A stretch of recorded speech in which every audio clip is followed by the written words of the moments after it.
घरे जदि किछि परिबा नाही ताहले ए रेसिपीटी को निश्चय बनातु। गोटे तरकारी रे काम चलिबो आ खाइबा पई एते बढ़िया लागिबो जे आपण थरे चाखिले बार बार बनेबे। नमस्कार, आपण को काकुलिस कोसिना को बहुत बहुत स्वागत। तेबे चलंतु स्टार्ट करिबा रेसिपी।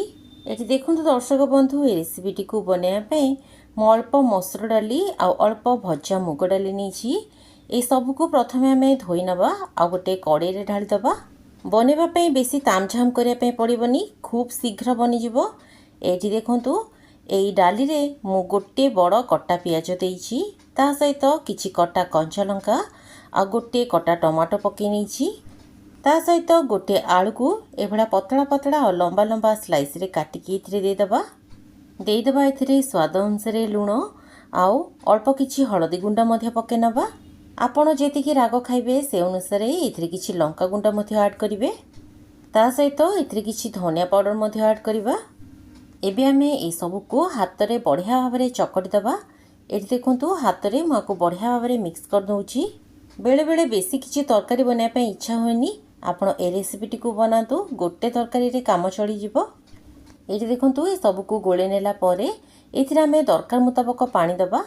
एथिरे एतिकी पानी देबे जेमिति कि डालीटा बुड़ीकी रहउतबो। तेबे दर्शक बंधु, आपण माने ए भिडियोटी को केउ जागर देखुचंती निश्चय मते कमेंट रे जणेबे, जा फल रे मु आपण को धन्यवाद दे परिबी। एठी देखंतु पानी देला परे याको हमें बढ़िया भाव रे मिक्स कर दबा आ याको नै जिबा गैस ऊपर को। गैस रे प्रथमे हाई फ्लेम रे याको 2 मिनिट फुटे दबा। तापरे गैस रो फ्लेम को लो करिकी याको 10 रु 15 मिनिट पर्यंत छाड़ी दबा।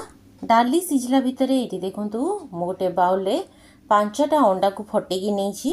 अंडार परिमाण को आपण कम किंबा बेसी करि परिबे। तो एठी देखंतु अंडा दे देला परे इथिरे में स्वाद अनुसार लूण दे दबा। एबे इथिरे किछि कटा पियाज मध्य ऐड करिबा। आपण इथिरे धनिया पत्र पके परिबे, ता सहित लंका गुंड मध्य ऐड करि परिबे।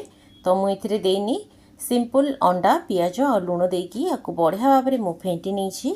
अंडा को फेंटिला समय रे एमिति कंटा चामच रे फेंटिबे, देखिबे अंडा बहुत ही बढ़िया फ्लफी बनिबो।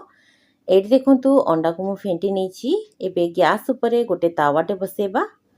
तावा रे हल्का तेल दे दबा। तेल भल भाव रे तावार चारिपट को स्प्रेड कर नेला परे गैस रो फ्लेम को हमें मीडियम रे रखिबा। एबे हमें इथिरे फेंटिक रखितिबा अंडा रु अल्प ढाली दबा और याकु चारिपट को भल भाव रे स्प्रेड कर दबा। याकु चारिपट को एमती स्प्रेड कर नेला परे याकु 2 मिनिट पई टिके छाड़ी देबे। तापरे याकु एमती फोल्ड कर देबे। गैस रो फ्लेम मीडियम रे अछि, हाई रे जमा भी नहीं। हाई रे दे देले अंडा पोड़ी जाई पारे। तो देखंतु याकु मु बढ़िया भाव रे फोल्ड कर नेछि। एबे हमें याकु छोटो छोटो पीस रे काटी नबा। एठी देखंतु अंडा को मु छोटो छोटो पीस रे काटी कि नै जाईछि। तेबे दर्शक बंधु, आपण माने जदि मो चैनल ले नुआ अछंती और ए पर्यंत चैनल टी को सब्सक्राइब करनांती ताले प्लीज चैनल टी को सब्सक्राइब करबा सहित पाखरे थिबा बेल बटन टी को प्रेस करनेबे, जहा फल रे मो अपलोड करथुबा सब वीडियो रो नोटिफिकेशन आपण सर्व प्रथमे पाइबे। वीडियो टी को जदि फेसबुक पेज रे देखुचंती ताले पेज टी को निहाती भाव रे फॉलो करि नेबे। तो देखंतु सबतक अंडा को हमें काढी नेला परे चलंतु डाली टी को चेक कर नबा। एठी देखंतु पाखापाखी डाली सिझिबार 10 रु 15 मिनिट हे गलानी। डाली आलू सबू बढ़िया भाव रे सिझी जाइछि। डाली को एमिति ही सिझेबे, आठु बेसी सिझेबेनी, नहले खाइबा पई भल लागिबनी। तो देखंतु जेहेतु डालीटा बहुत बहळिया लागुछि तो सेति पई मु एथिरे अल्प गरम पानी मिसेइली।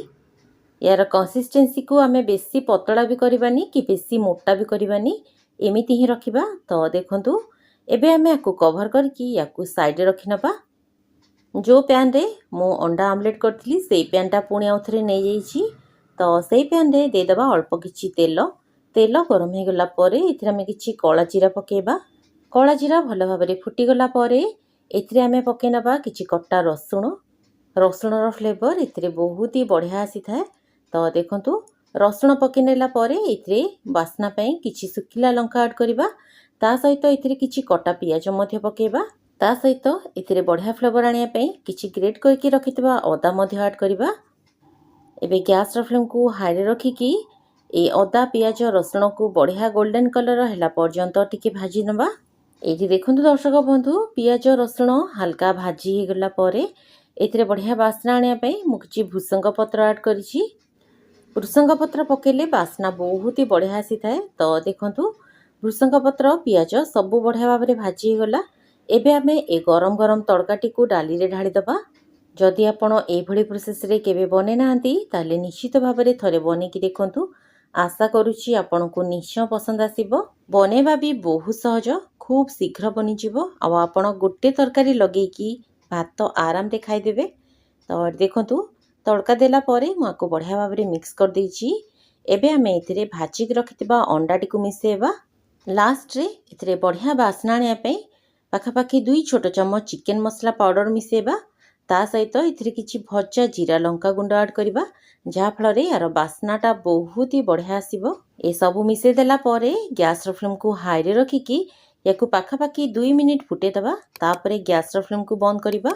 ଦେଖିଲେ ନା, ଖୁବ୍ ଅଳ୍ପ ସମୟ ଭିତରେ ବହୁତ ହି ଟେଷ୍ଟି ତରକାରୀଟେ ବନିକି ରେଡ଼ି ହେଇଗଲା।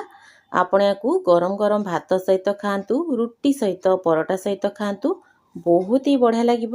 ରେସିପିଟି ଯଦି ଆପଣଙ୍କୁ ଭଲ ଲାଗିଲା ପ୍ଲିଜ୍ ଗୋଟେ ଲାଇକ୍ କରିବେ। ତେବେ ରହିଲି, ପୁଣି ଦେଖା ହେବା ନୂଆ ରେସିପିରେ। ଧନ୍ୟବାଦ।